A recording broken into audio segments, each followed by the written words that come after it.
The wind howled across the snow-covered colony. Everything on Ice Run 3 was frozen. Roofs, doors, even the fuel lines under the ground. It was a forgotten mining outpost, far from the big trade worlds. The kind of place where people came to hide, or to disappear. Jace walked through the icy street with his coat pulled tight. His breath came out in clouds. Snow stuck to his boots. His fingers were stiff from the cold. He had 1 credit in his pocket, enough for a meal. Maybe. But as he passed the old market, he saw her. She was sitting on the ground in the corner, half covered in broken cloth and old wires. Her skin was violet blue, glowing faintly under the snow. Her long hair was tangled and her feet were bare, pressed into the ice. Her eyes were open but empty. People walked past without looking. No one cared. Some laughed. One child threw a piece of frozen trash at her. She didn't even flinch. Jace stopped. "Hey," he said, kneeling down. The woman didn't speak. He took off his glove and touched her shoulder, lightly. She was ice cold. Too cold. He looked into her face. Alien, but not in a scary way. Her features were soft, tired, and her lips were cracked. He knew that look. He'd seen it in mirrors. She was still breathing, but just barely. He stood up and looked around.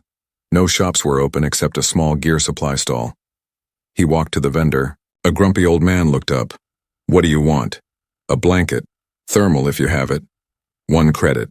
Jace looked down at his only coin. He could feel his stomach growl. He hadn't eaten in 2 days. But he handed over the credit. Minutes later, he returned to the girl. She hadn't moved. Jace knelt and wrapped the thermal blanket around her. It glowed faint orange as it activated, spreading warmth slowly.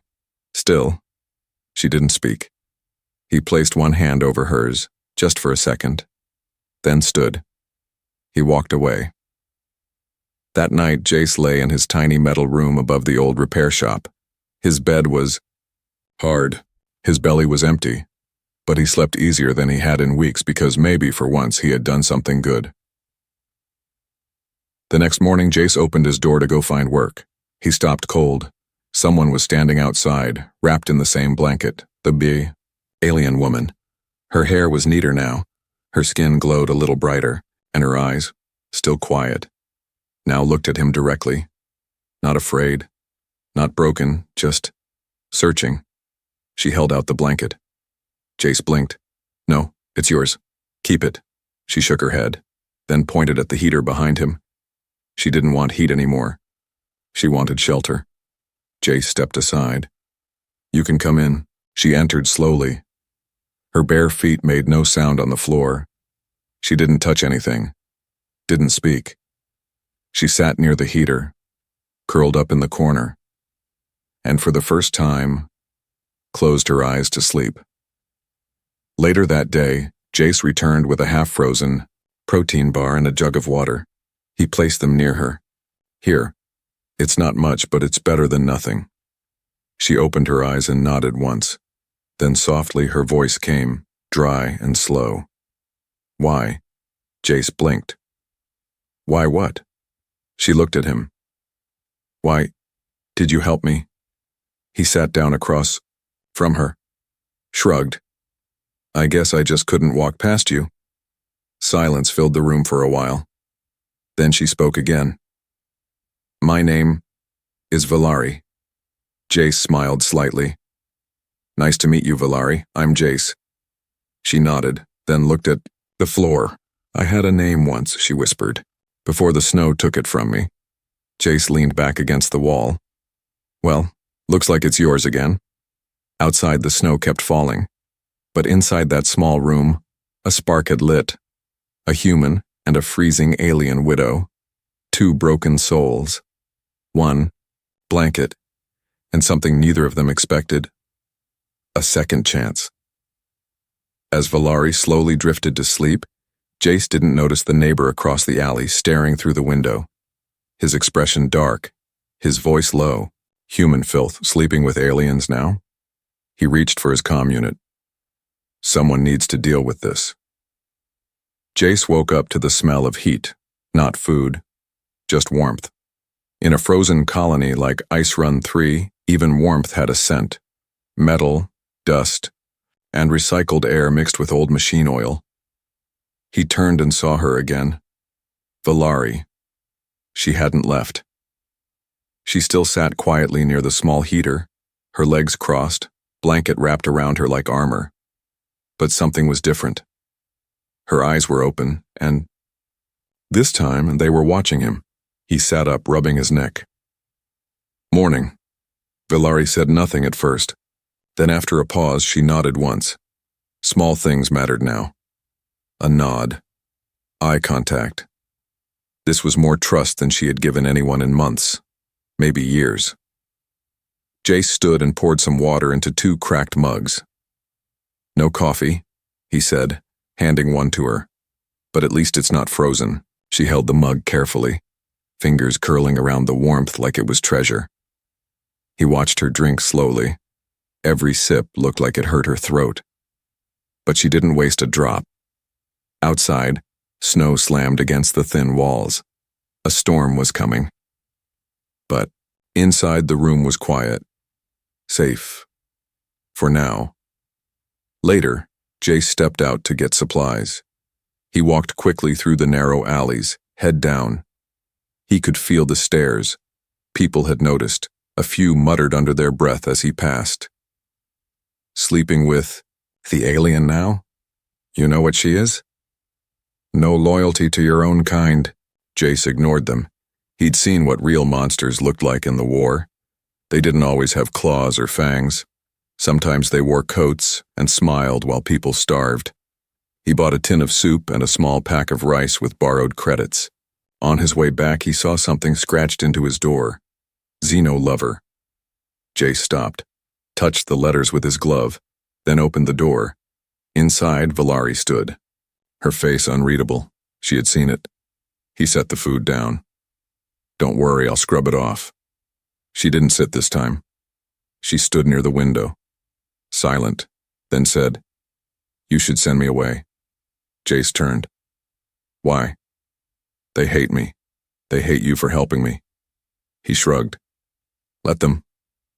You will lose everything." He smiled faintly. "I don't have much to lose." She took a slow breath. "I was not always like this," she said. "I had a husband, a small house. My people called me Valari Nal Visari, wife of Visari."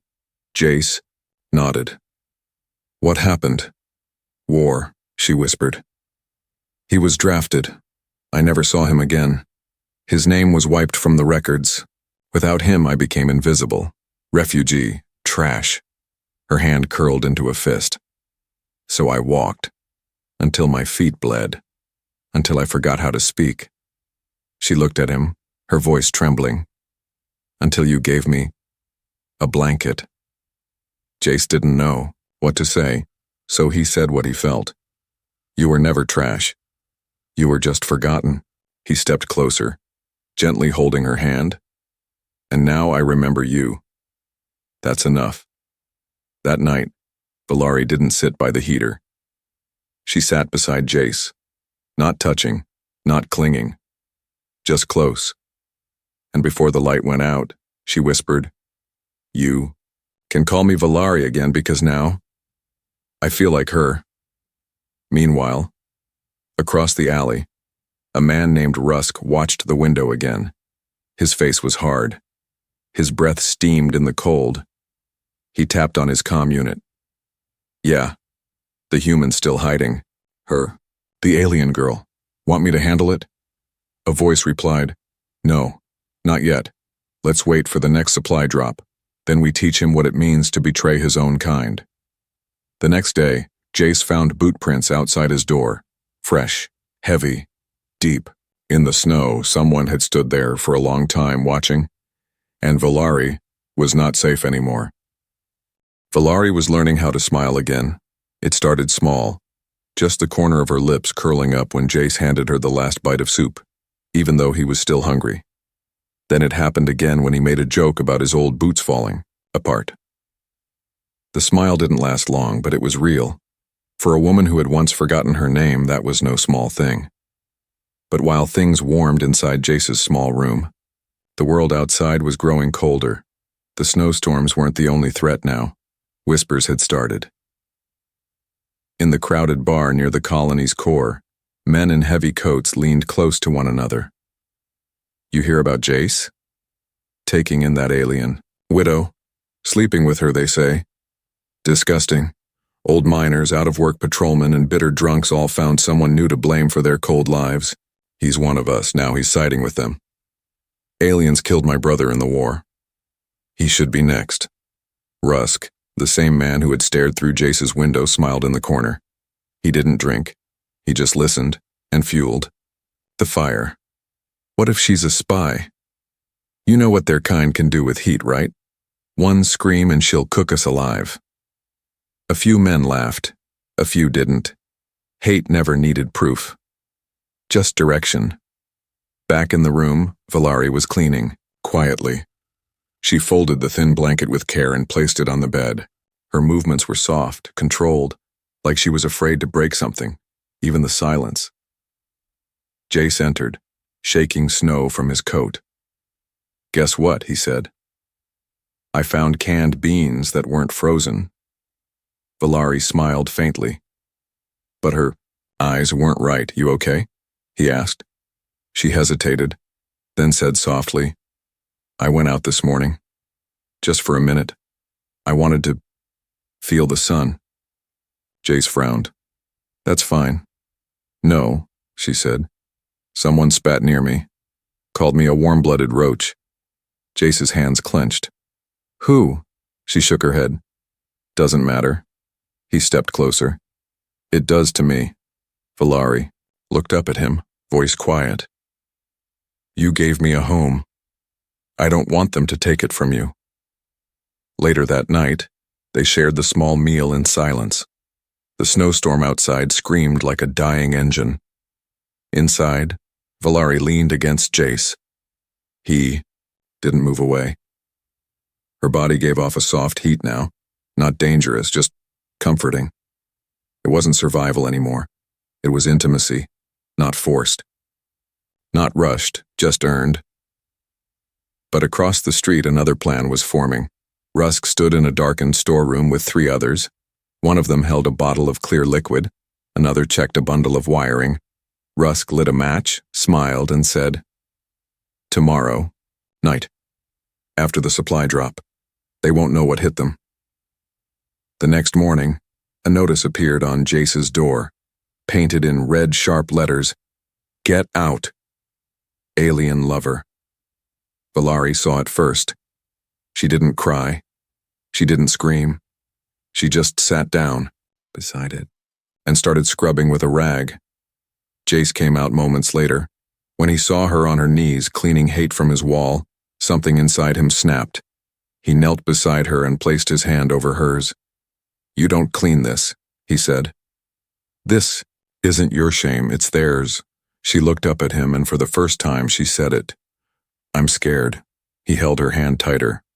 "So am I. But that doesn't mean we run." That night, as Jace slept, Valari sat awake. She stared at the heater's red light, then whispered, "They can freeze me. They can starve me. But they will not take you." Outside, Rusk's group moved through the snow, silent, fast, armed with fire, because tonight, they weren't coming to scare. They were coming to destroy. The storm had covered the colony in silence. Thick snow blanketed the alleys. Windows were iced shut. Power lines buzzed weakly overhead. Most people stayed indoors, wrapped in blankets, burning whatever scraps they had left. But Jace and Valari were not asleep. They sat close together on the small floor bed. The heater gave off a soft hum. A single oil lamp flickered beside them. Valari had stopped shaking weeks ago. Her body, once cold and weak, now gave off a natural warmth, faint, steady, like a living fire. Jace no longer needed the old blanket. She was the blanket. Jace touched her hand gently. "Your skin," he said. "It's warmer again." Valari nodded. "My people are born with inner heat, but when we lose purpose, When grief takes over, that fire dies. She looked into his eyes. You brought mine back. Suddenly, a sound. Glass cracked near the back wall. Jace stood quickly. Stay here. Valari followed him anyway. They checked the window. Nothing, only wind, snow, shadows. But then, another sound. A soft click outside the front door. Jace's eyes widened. He recognized it. A fuse. Down! He shouted. He grabbed Valari and pulled her to the floor. A second later, boom! The side wall exploded inward. Metal twisted. Fire flashed. Smoke filled the room. Soot rained down like ash. Jace coughed, pushing rubble off his shoulder. Valari! She groaned beside him, covered in dust but alive. Outside. Footsteps. Voices. They're still breathing. Finish it. Jace struggled to stand. He grabbed a broken metal rod from the debris. His vision blurred. Two dark figures entered through. The smoke, faces covered in scarves, holding pipes and knives. You made your choice, human, one growled. Jace raised the rod. Then, everything stopped. The air grew hot, too hot. Even the attackers stepped back. What the? Valari rose slowly. Her skin glowed brighter now, her eyes burning orange gold. Steam rolled from her arms. The snow at her feet melted. She wasn't screaming. She wasn't angry. She was awake, and her voice shook the walls. You think you can take him from me? The attackers raised their weapons. But before they could move, a wave of heat exploded from Valari's body. The fire wasn't flame. It was energy. Radiant. Alive. It slammed into the men like a blast. Wave. They flew backward into the snow, screaming, coats burning, weapons flying. Jace stared in awe. Valari stood in the middle of the broken room, light pouring off her body. The ice on the walls melted. The flames around the edges bent away from her. She was fire and calm. She turned to Jace, her voice soft again. Are you hurt? He shook his head. No. Are you? She knelt beside him, placing a glowing hand on his chest. I won't let them hurt you, she whispered. Not ever. They didn't wait. Jace grabbed what little they had, a small bag of supplies, a battery pack, his coat. Valari led the way. They ran through the back alley as snow fell hard, turning the world white and silent. Jace coughed blood. His ribs hurt. Valari stopped. She turned, wrapped herself around him like a shield, not to fight but to warm. Her body pulsed with heat again, wrapping him in living comfort. They reached the old comm tower at the edge of the colony. It had been dead for years, but maybe, just maybe, the backup core still worked. Valari helped him inside, laid him down, covered him with her body. Rest, she said. I'll watch now. Outside, Rusk's men limped away through the snow. Their weapons were gone, their pride burned, their fear growing. Inside, Jace whispered, What was that? Valari held him tighter. That was what they tried to kill, she said, but your kindness woke it again. My grief froze me, your love made me burn. Up on a high orbital satellite, a long-range signal pinged. A face appeared on the monitor, an alien captain in red armor. We've picked up an old signal from Ice Run 3, heat spike, bioenergy burst, Class Omega signature. He narrowed his eyes. A survivor. He turned to his crew. Send a ship, find the source, and bring back the widow. The old comm tower was quiet. Broken glass lined the floor. Rusted walls groaned under the snow outside. Lights flickered weakly from an emergency battery. Jace managed to patch together with shaking hands. Valari knelt beside him, gently checking the bruises on his chest. Her glowing fingertips moved slowly, carefully. Don't push yourself, she whispered. You saved me once. Let me save you now. Jace winced as he laughed. I thought I was supposed to be the strong one. Valari looked at him, soft, calm. You were strong the moment you gave away your last credit. The wind outside stopped. Suddenly silence.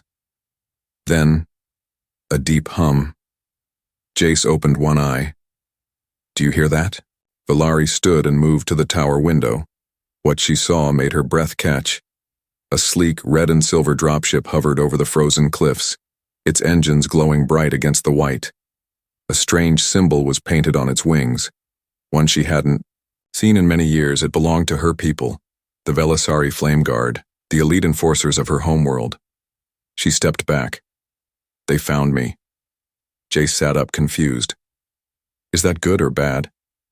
I don't know, Valari admitted. They might still see me as a deserter. Or worse, as defective.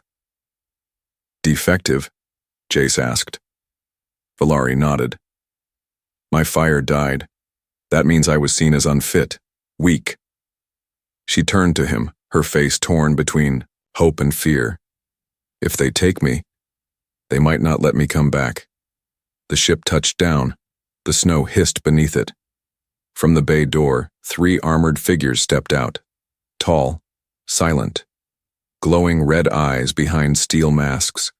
One of them removed, her helmet. A tall alien woman older than Valari with deep scars across her face. She spoke in a smooth, sharp voice. Valari Nalvasari, you were declared lost, your record was closed, and now we find you in with a human. Valari stood tall. I am alive, she said. You are changed, the woman replied.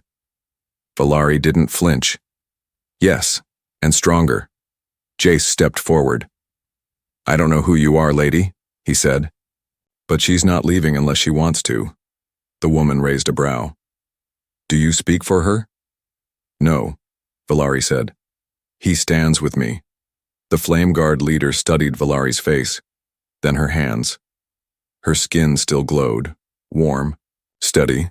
You reawakened? Valari nodded. Through him. That's not possible, the woman said. Human bonding does not reignite inner fire. Then your data is wrong, Valari replied. Behind the guards, a smaller figure stepped forward. A young girl, half covered in armor, her eyes wide with awe. She looked at Valari. Is it true? You bonded with him? Valari looked at Jace. Then, reached for his hand and held it. I didn't just bond, she said. I chose. A long silence. Then the lead guard nodded. You may come with us. But he cannot. Valari's heart sank. I won't leave him. He's not one of us. Then I'm not either. One of the guards stepped forward. This is against protocol. But the girl, the young one, spoke again. If fire can return through love, then maybe our rules are broken.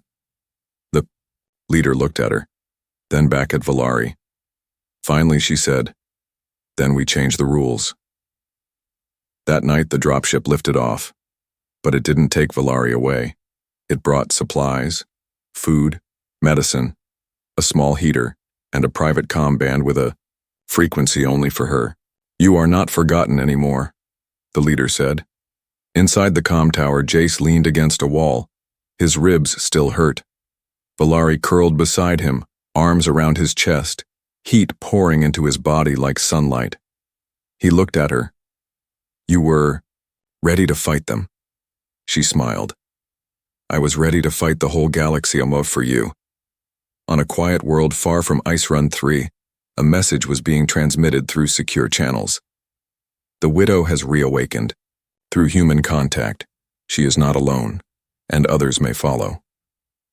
In a dark room, a shadowed figure turned to his officer. Then we must act fast. Before this becomes a movement. The snow had finally stopped. Days had passed since the dropship left. The skies over Ice Run 3 were blue again. For the first time in weeks, the wind was silent. No alarms, no flames, just quiet. Inside the comm tower, Jace stirred awake on a makeshift bed of blankets and fabric scraps. But he wasn't cold.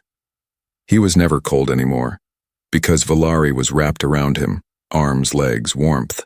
Her soft glow pulsed gently in the shadows. Her breathing was calm. Jace smiled. Are you asleep? No, she whispered. I'm just at peace. Outside, something unusual moved across the frozen ground. A convoy, 3 land skimmers, slid into view, marked not with war paint but with the blue and white symbols of a relief faction, alien and human together. From the lead vehicle stepped the young flame guard girl who had defended Valari at the standoff. Her name was Kira.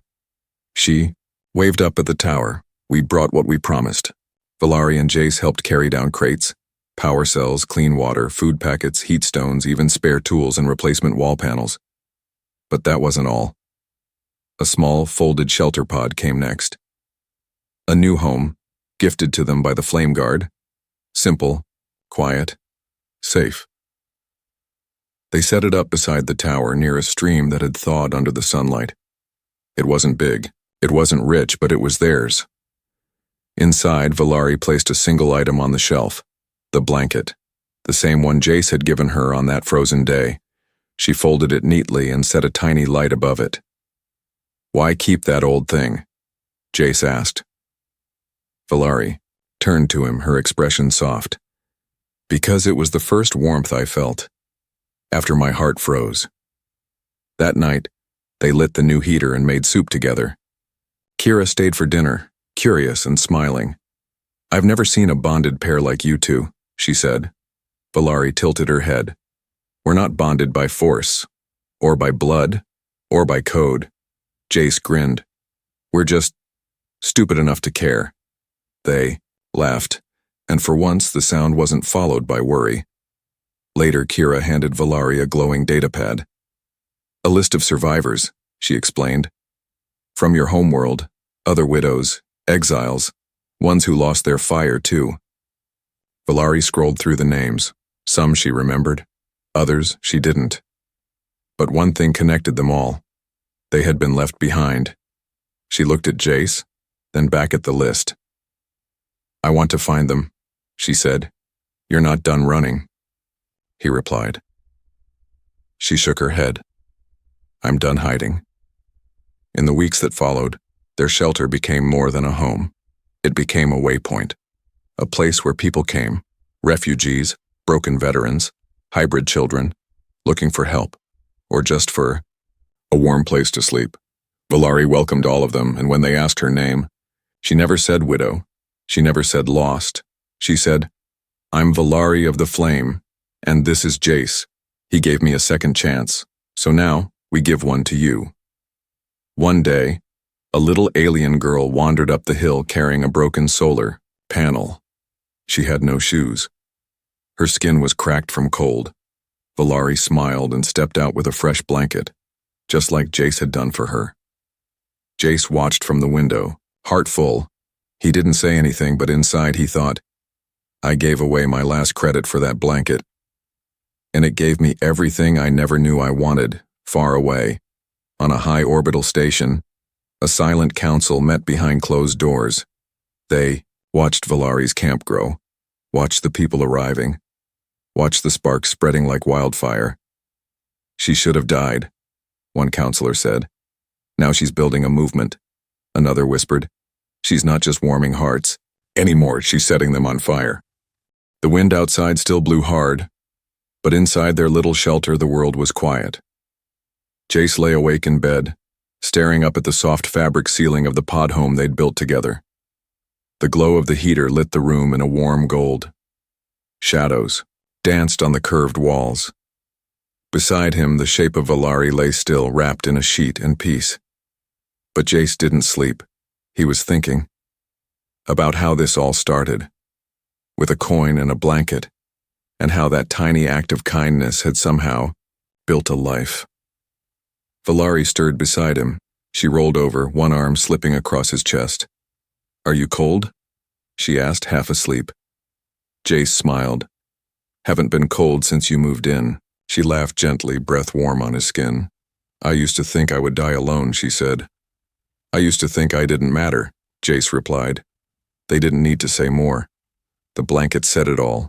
It still hung on the wall. Old, patched. In places, faded at the edges, but displayed like something sacred. They both knew it wasn't just a cloth. It was the moment the world turned. The moment two lost souls chose each other. Days later, the arrival. A young courier brought news. A new group of survivors was heading their way, half human, half something else. Some with fire in their skin, others barely speaking. A few with nothing but fear in their eyes. 3 days out, the boy said, eyes wide. One of them is a widow too, like her. Jace nodded. We'll be ready. That afternoon, Valari made stew from root powder and dried moss. She didn't cook like a chef. She cooked like a healer. Carefully, gently, always tasting before serving. When Jace asked why she tasted everything first, she said, "When I had nothing, no one checked the food before giving it to me. I want them to know someone cares." Night she sat near the edge of their small garden, holding a child who had come from the last rescue. The child had scars, silent eyes, and no name. Valari gently braided the girl's hair and whispered, "When I was broken, someone wrapped me in a blanket. That was the moment I started to live again." The girl didn't answer, but she didn't move away. That was enough. A visitor from the stars one morning. The sky turned silver. A small private craft landed near the outpost. Not military, not hostile. The one who stepped out was Kira, now wearing a longer coat and a commander's badge. Valari greeted her with a hug. Jace nodded. "Back to check on us?" "Not just that," Kira said. "We've decided something." She handed them a sealed folder. Inside was an official document, a charter. "The Emberlight Refuge, a sanctuary for the forgotten. You'll run it," Kira said. "Together, fully funded, protected by treaty." Valari looked at Jace. He looked at her. Then they both smiled. Their first night as leaders. That night felt different. Not because the heater was warmer or the stars were brighter, but because the bed, their bed, was more than a place to rest. It was where they made plans now, where they laughed in whispers, where they talked about building a real home, not just shelter, where they held each other not from fear but from love. Valari ran her fingers through Jace's hair. "You're stronger than you know," she said. "You're warmer than the sun," he replied. She smiled. "Only because you lit me again." She traced the line of his jaw. "You gave away your last coin for me." "I gave away a coin," Jace said. "But I didn't lose anything." He leaned close. "I gained you." The promise of more weeks passed. The refuge grew. New walls, more shelters, real food storage, even a school tent for the hybrid children who once hid in fear. Valari taught them how to breathe through pain, how to trust their own fire. Jace taught them how to build heaters from scrap, how to trade without being cheated, and how to never give up kindness even when people tell you it's weakness. One night, under a quiet starlit sky, Valari placed Jace's hand over her stomach. He looked at her, confused. Then her eyes gave him the answer. "You gave me back my life," she whispered. "Now I give you new life in return." He didn't speak for a while, he just pulled her close. Their foreheads touched. "I hope they have your eyes," he whispered. Valari smiled. "I hope they have your heart." The last cold sometime later, an old man stumbled into the camp, frozen fingers, weak legs, no speech. Valari laid him near the fire. Jace gave him a blanket. Valari placed her hands over his chest, letting her warmth spread gently. The old man whispered, "I thought I would die in the cold." Valari smiled and covered him tighter. "So, did I once. But then someone gave me a blanket." She turned toward Jace. "And I never had to be cold again." Final scene. The night of peace. Jace lay in bed, holding her close. The fire burned low. The wind whispered outside. Their baby kicked softly in her belly. Valari rested her head on his chest. She was glowing again, always glowing. No longer because she had to, but because she wanted to. She looked into his eyes. "Still glad you spent your last credit on me?" Jace grinned. "I'd spend it 1,000 times again." She leaned in and kissed his lips softly. "You gave me a blanket." she whispered in his ear. And now I warm your bed with all my love. They said love couldn't survive in a place like this, but they were wrong. Because a man gave his last coin to a stranger and got a family in return. And on Ice Run 3, in the coldest place in the galaxy, warmth began to spread like fire, one home at a time.